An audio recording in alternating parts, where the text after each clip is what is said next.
రామాపురం అనే గ్రామంలో రంగడు అనే బాలుడు ఉండేవాడు. వాడికి సోమరితనం ఎక్కువ. ఒక్క పని కూడా సరిగా చేసేవాడు కాదు. బడికి పంపిస్తే మధ్యలో బడి ఎగ్గొట్టి ఊరవతల మైదానానికి వెళ్లి ఆడుకునేవాడు. తల్లిదండ్రులు ఎంత చెప్పినా ఎంత కొట్టినా తన ప్రవర్తనను మార్చుకునేవాడు కాదు. రోజు రంగడికి ఆడుకోవడానికి ఎవరూ కనిపించలేదు. సరిగ్గా ఆ సమయంలో వాడికి బాతు కనిపించింది. ఆ బాతు హడావిడిగా వెళుతుంది. అప్పుడు రంగడు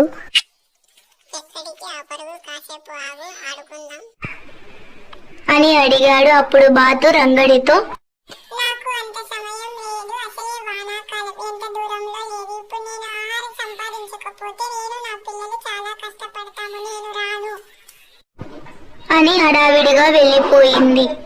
ఏమీ తోచక బయటకు వెళ్లిన రంగడికి గడ్డి మీద గింజలు తింటున్న కోడి పిల్ల కనిపించింది.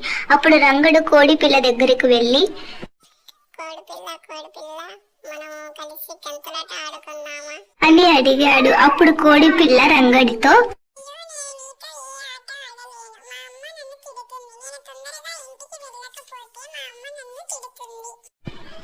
అని చెప్పి కోడి పిల్ల వెళ్ళిపోయింది. రంగడికి ఎంతో నిరాశ కలిగింది. సరిగ్గా అప్పుడే ఒక ఎద్దు పొలం వైపు వెళ్తూ కనిపించింది. అప్పుడు రంగడు నాతో కాసేపు ఆడవా అని అడిగాడు. రంగడితో ఎద్దు ఇలా అనింది, ఇప్పుడు నేను పొలానికి వెళ్ళాలి, పంటలు పండించడానికి బోలెడంత పని చేయాలి. ఇప్పటికి నాకు చాలా ఆలస్యం అయ్యింది. రైతు నా కోసం ఎదురు చూస్తుంటాడు, నేను రాలేను.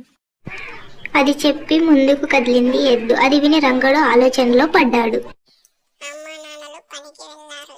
ఇళ్లలో ముసలి వారు కూడా ధాన్యం బాగు చేస్తున్నారు. చిన్న పిల్లలు చూస్తూ ఇంటికి కాపలా ఉన్నారు. ఇలా ప్రతి ఒక్కరు ఏదో పని చేస్తూ ఉన్నారు. నేను ఒక్కడినే ఏ పని పాట లేకుండా ఇక్కడ ఉంటున్నా. ఆలోచన కలగగానే రంగడికి తను చేస్తున్న తప్పేమిటో అర్థమైంది. ఇక ఆ రోజు నుండి తన ప్రవర్తన మార్చుకుని బుద్ధిగా బడికి వెళ్ళసాగాడు.